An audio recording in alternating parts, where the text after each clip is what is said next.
Yağış yağanda bura göl olurdu. Buradan kesmek olmurdu. Abşeron rayonu Masazır qəsəbəsində yolların abadlaşdırılması istiqamətində tədbirlər həyata keçirilir. Belə ki, rayon icra hakimiyyətinin başçısının tapşırıq və tövsiyələrinə uyğun olaraq Masazır qəsəbəsində yollara asfalt örtüyü çəkilir. Hazırda dayandığımız küçə isə 43 günlük Vətən müharibəsi şəhidi Mənsur Əhmədovun ailəsinin yaşadığı küçədir. Bu küçədə artıq asfaltlanır. Abşeron rayonunda uzun müddətdir təmirə ehtiyacı olan küçələrin abadlaşdırılmasına başlanılıb. Hazırda rayonun kənd və qəsəbələrində geniş miqyaslı abadlıq və yenidən qurma işləri həyata keçirilir. Bu çərçivədə yollar təmir olunur, asfalt örtüyü yenilənir və nəqliyyat infrastrukturunun müasir tələblərə uyğunlaşdırılması istiqamətində mühüm addımlar atılır. Əsasən də şəhid ailələrinin yaşadıkları küçə və prospektlər xüsusi diqqət mərkəzində saxlanılır. Bu ünvanlarda görülən işlər həm texniki keyfiyyət, həm də sosial həssaslıq baxımından önəm kəsb edir. Hazırda Masazır kənd bələdiyyəsi tərəfindən küçələrin asfaltlanması mərhələli şəkildə həyata keçirilir. Bu dəfə kəndin Nizami Məmmədov küçəsində görülən işlər yerli sakinlərin gündəlik həyat şəraitinin yaxşılaşdırılmasına xidmət etməklə yanaşı, ümumi yol infrastrukturunun daha dayanıqlı və təhlükəsiz olmasına şərait yaradır.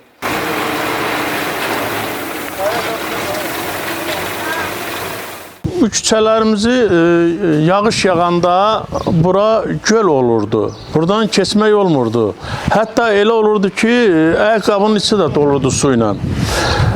Amma mən bizə onu bilirəm ki, bunun şəhidin adı ilə bu asfalt ki bura vurulanda, mən onu bilirəm ki, bütün bu qonşular, bütün millət hamısı o şəhidə gör nə qədər rəhmət oxuyacaqlar.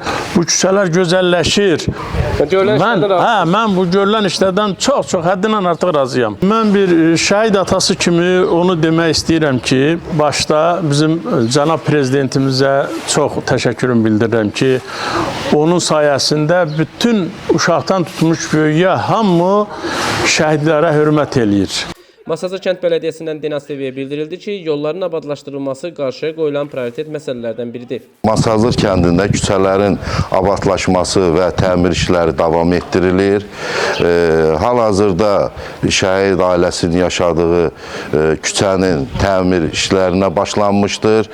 3600 kvadrat metr ərazinin asfalt örtülü ilə örtülməsi nəzərdə tutulmuşdur. Bu işlər Abşeron rayonu icra hakimiyyətinin başçısı cənab Abdin Fərzəliyevin tapşırıq və tövsiyələri əsasında həyata keçirilir. Abşeron rayonunda aparılan bu tipli abadlıq tədbirləri davamlı xarakter daşıyır və növbəti mərhələlərdə digər kənd və qəsəbələri də əhatə etməsi nəzərdə tutulur. Nizami Rəsulov, Fərhad Ələkbərli, xüsusi olaraq Dinas TV üçün.